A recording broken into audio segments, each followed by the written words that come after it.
Patric Beverley talks about how he wants and has been impacting winning over his career. President of Basketball Operations, Arturas Karnisovas, makes a waiving and signing, and not the one you think we're going to talk about. And then lastly, we're going to talk about why none of this matters if AK doesn't realize what needs to happen this offseason. We're going to get to all that and more right after this. You are now tuned in to Chicago Bulls Central, your number one place for all Chicago Bulls news and content.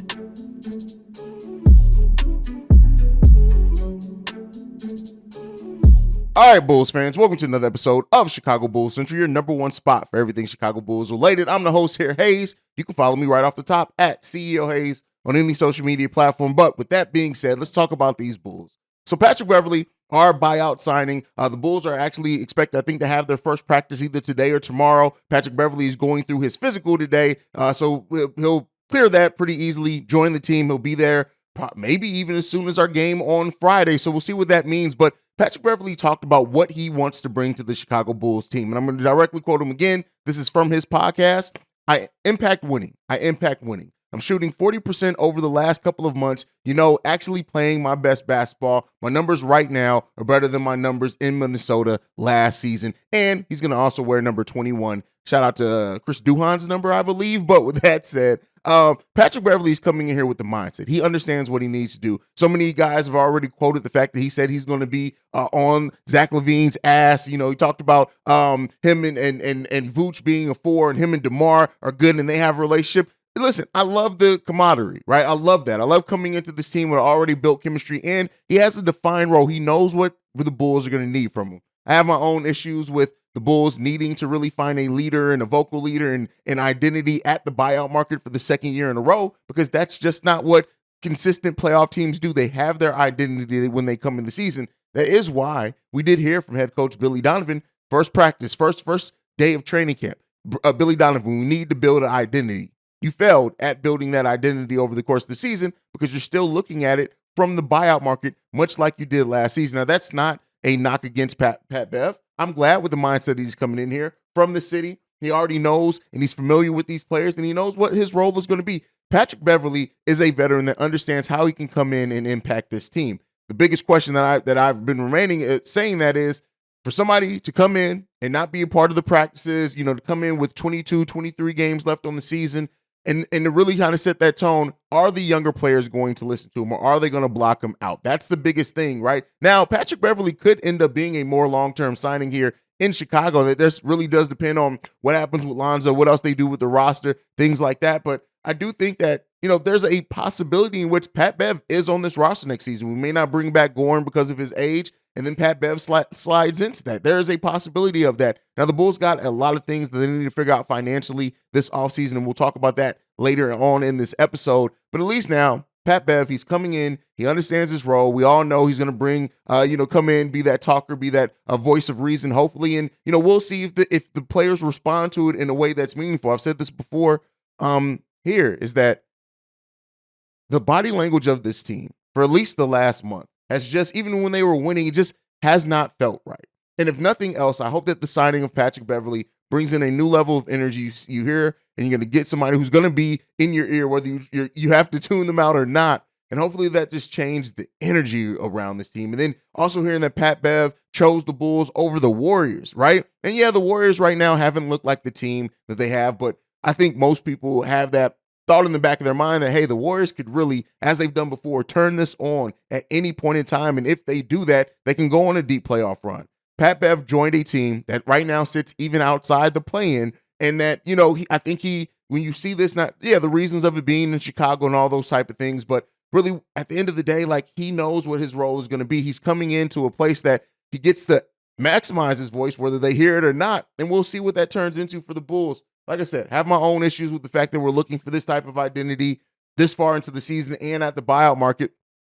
But it kind of is what it is there, especially when you look at what the Bulls point guard situation is. Yes, theoretically, we would have liked to add more size and shooting here between the trade deadline and buyout market, and we go and get another guard. So, at the end of the day, the Pat Bev of it all, as we come to a close on this, is just, we'll see how he impacts the team. We'll see how him, as in his quote, I get to rep my city. how much that matters and really helps change the Bulls' chemistry. Because, like I said, regardless of where the season ends, it doesn't change what I think needs to happen with the Bulls, but we can at least see a team that just doesn't look as down on themselves as this team has looked for the last month of the season. But all right, let's get into some more deals made by AK and Eversley as they waive Malcolm Hill and sign Terry Taylor to that two-way contract. Kind of surprising.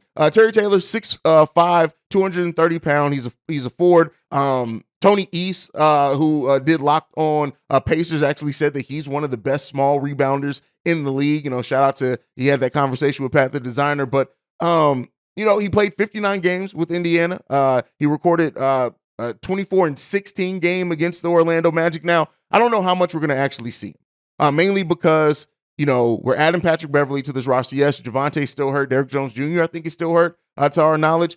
Alex Caruso can be in and out of the lineup anytime, so we may see him. But my question is, I really don't expect much. He's a two-way signing that, we haven't even seen our two-way players that have been here all season that much. And I do hope before we go into the way of a 6'5", 230-pound forward, we just use Dalen Terry, who, yes, does not weigh as much, has not proven as much, but I would hope that those minutes would go to Dalen before a two-way player that we just signed. Maybe that's just me. But, so we'll see. Nothing major here, but I did want to mention it and talk about it because it is the Bulls making moves, I guess, if it's not necessarily the moves we wanted to see this team make around this time of year, but that's what we got. Next up, going to talk about why all this, signing Pat Bev, all this does not matter if AK and Eversley don't realize what needs to happen this offseason. But first, we're going to hear from our sponsor. I'm sure most of you know anyone can find anything on the internet, including your full legal name and personal email, your home address, phone number, and even your relatives. For me, personally, I never took this kind of stuff seriously,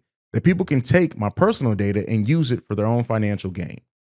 Well, in 2019, I got my identity stolen, including my social security number and credit card information, and it was a total nightmare getting it all sorted out. From recouping loans that were taken out in my name and shopping sprees on my credit card, there are some really bad people out there, and it's sad to say, but it's true. Do a Google search for your personal information or someone you know and see if a people search site shows up. The information is easily accessible because of data brokers who profit by selling your information to robocallers, telemarketers, spammers, and anyone else that wants to learn more about you. And so for me, protecting my and my family's personal data and information is at the utmost importance because of the terrible experience I had 4 years ago. That's why I'm excited to tell you about today's sponsor, Aura. Aura will identify data brokers that are exposing your information and automatically submit opt-out requests on your behalf. They will even opt out of junk mail and telemarketing lists. Aura also monitors your emails and passwords to see if they're involved in any data breach and exposed on the dark web. Aura's app also features VPN password manager, real-time credit card and identity theft monitoring, internet parental controls, and protects your device from malware. Aura has almost every internet safety tool you'll ever need, all inside one app, which is what makes it so amazing, so that you don't have to use multiple platforms and sites to protect yourself. Let Aura do the hard work, keeping you safe online. And if you sign up right now, Aura will give you a 2-week free trial with my link below. You'll be shocked at how much your private information Aura finds exposed over 2 weeks. I was shocked at how much my information Aura was able to find when I was using the app. Go to aura.com/CBC to start your free trial. Also linked in the description, or you can scan the QR code here. Now back to the video. The reason why I say all this that's happened, all this that's went down, that it does not matter if AK and Eversley don't realize what needs to happen this offseason. And that's a couple of different things, but this team needs change. This version of the team does not work. It has not worked. And I'm telling you right now, it will not work. If championship contention is your thing, now there are pieces we know. I'm not the full rebuild community, so I'm never going to say go full rebuild. And I think typically in most situations that it doesn't help you. Now in a year like this, where you do have Wembanyama coming in, who is on paper at least going to be a generational level talent, you would hope. I still don't think that it's the right decision for the Chicago Bulls to try to go in and go tank and complete rebuild. But what needs to happen with this roster that's on this team? You don't know if Lonzo Ball's coming back. And, but despite that release yesterday, and we talked about that over on the Lonzo Ball emergency episode, despite all of that, you still have to have a high-level backup ready to go Because Lonzo Ball you cannot bet on his health at this point in his career. You can't. He would have to show 2 or maybe even plus years of being fully healthy for the majority of that season before you're willing to do that. The Bulls have 9 players under guaranteed contracts, and they're already over the salary cap, below the luxury tax, but above the salary cap. So you have not much room to maneuver, and at that point, you would need to add 6 more players to the roster. That's if you don't re-sign anyone, which we do expect Kobe White, Ayo Dosunmu, Javonte Green, like at least one of the 3 of those to come back, maybe 2 out of the 3. And so you still have tons of positions to fill with this team. This version of the team, while I understand you picking a path, and I commend AK for picking that path and sticking to it, it's not getting done, right? And the fact that you've had to now look for the second year in a row, the identity and leadership of your team in the buyout market, that shows that shows poor roster construction. Everything that AK and Eversley are doing right now, it doesn't matter. It does not matter if we aren't drastically improved in this offseason. You got decisions to make, bruh. You got Vooch, who's an unrestricted free agent. You got DeMar going into the last year of his contract. You have him, Zach, and when you add Zach to those 3, those have been your big 3, and you ain't really won nothing, right? Let's be clear here. You ain't won. You run a couple of regular season games. That's what you got to show. You got 35 games of Lonzo Ball to show for $40 million. And again, it's not to blame anything on one of those aspects, but you have decisions to make. You've decided to lock in with a coach that has a losing record for Chicago. You decided to lock in with that coach, whether it was pressure by ownership, whether it was your own decision of your own making, whatever it was. That's what you've done. There's discourse now with your fan base because of your decision to re-sign a head coach that hasn't developed the future of this team, which is, again, a reason why you told us that you hired him. The smokescreen stuff around Lonzo Ball's injury, no, we're fans. We don't deserve to have every single bit of the details, but God, even look at the Javonte Green situation. We had a 4 to 6 week time period on Javonte Green. We are 10 weeks into that 4 to 6 week period and ain't heard nothing, right? This front office and the appearance of them to not willing to admit or correct their mistakes is what is turning, on top of the lack of quality basketball on the court, what has turned this fan base to go from 3 seasons ago at the start of the season in AK We Trust to this point, right? And then if you really want to look at it, we were in AK We Trust at the beginning of last season because of the moves he made in that offseason to get to this point now, right? This version of this roster did not work. It doesn't. And it's not going to magically work by hoping and keeping the same pieces together.